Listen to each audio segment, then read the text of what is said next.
The Lagos State Governor is presently in the eye of the storm after state procurement records showed he approved 7.5 million naira to replace liquid fragrance in his office and 3 billion naira to purchase rechargeable fans for the office of his deputy Obafemi Hamzat. 3 billion to purchase rechargeable fans. Huh. Other contracts awarded by the State Public Procurement Agency (PPA) in the second and third quarters of 2023 include approval of over 440 million naira for the purchase of new Lexus LX600 bulletproof of sports utility vehicle for use in the pool of office of Chief of Staff.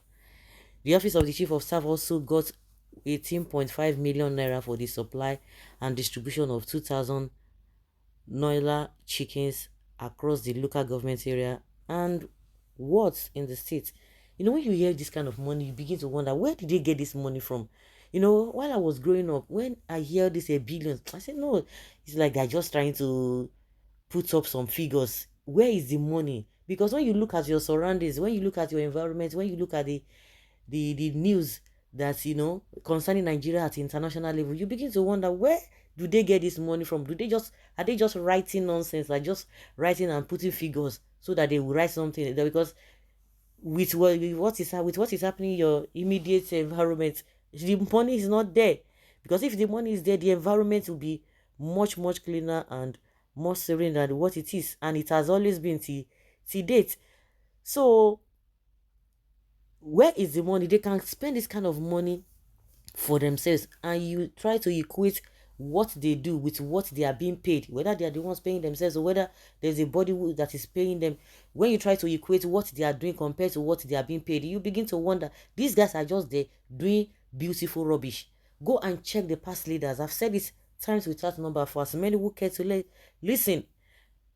Those who have served this country, as we speak, they have destroyed this country. Everybody is aware. Now Obasanjo is speaking now that a democracy that we have is not working, that we have to think outside the box.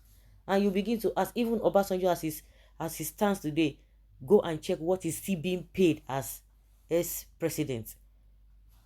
And people like Goodluck Jonathan and the rest of them, not to talk of governors and their deputies, they are still collecting their salary and pension and whatever other gratuity you want to call it, and they are not just meager money.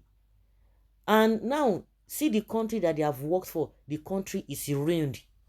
So why are they paying them? You know, I'm just trying to go round to all of them, because the reason why you see this kind of a thing still happening is because people had done it in the past. So these ones are doing it, and those who did it in the past, nothing happened. Heaven did not fall. Because we are not supposed to be hearing this kind of a thing as we speak.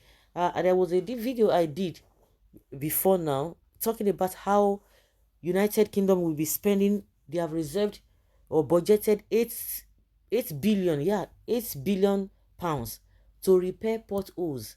And when people see the potholes, the people are crying. These one are potholes. Of course, you know the potholes, and we showed some potholes that we have in Nigeria. And nobody will ever, even if they budget money for potholes or for road in Nigeria, you know, your guess is as good as mine. You know where those money will go to.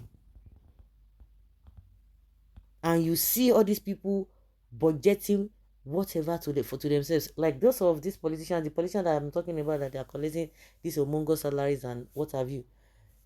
The government has never failed in paying them. They pay them as at when due. So before they will even think of anything, they will just have to pay all those who have done beautiful rubbish in Nigeria. Somebody is buying perfume, budgeted perfume for 7.something million naira, and 3 billion naira for recharge card, and before recharge a fan. And you will see people that these politicians have destroyed their destiny. Those sets of people will come out and be defending them. That is the worst part of it all. This thing has been going on, you know, this news has been going back and forth for some days now.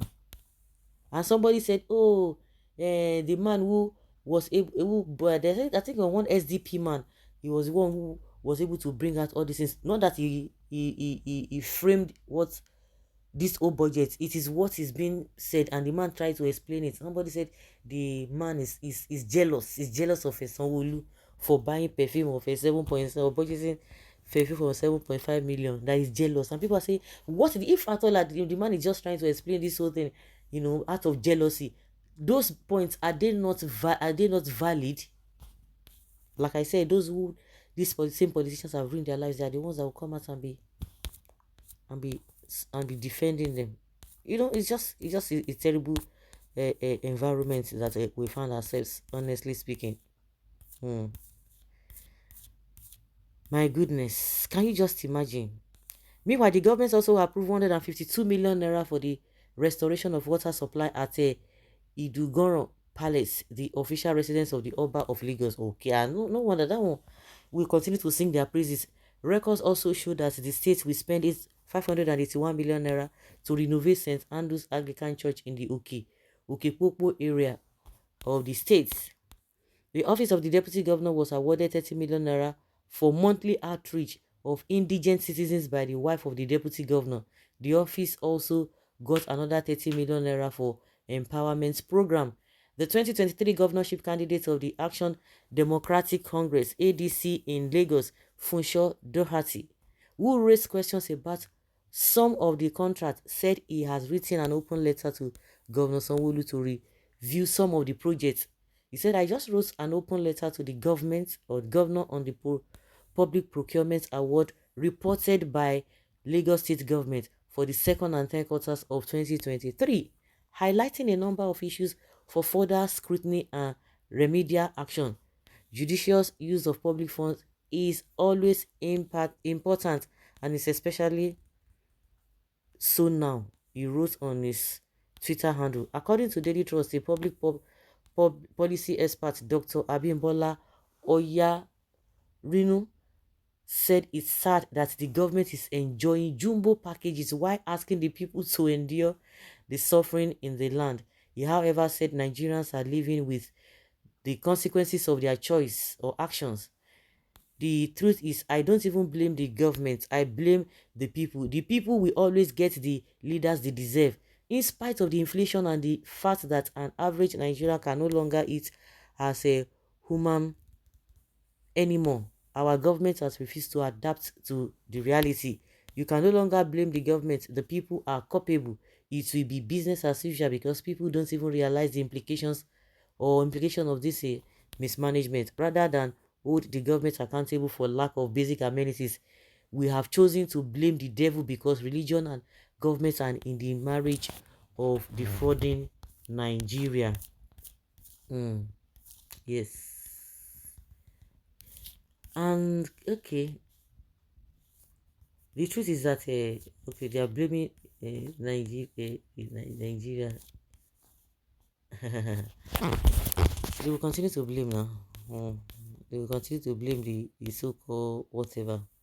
Mm. Mm. One thing again is that the next election will come. These same people will wipe up ethnic and religious sentiment. He said a social crusader, Olufemi Ajayi, said the contracts showed the insensitivity of the government to the plight of the people. How can you budget over 7 million naira to buy air fresheners at a time when the people you are leading are struggling to eat? He queried. The people that say they are trying they said they are working for, they will come out for them. Just like I said, somebody said Doherty is jealous of SANWO-OLU. No, not at all. So guys, let's say your opinion of your take on this.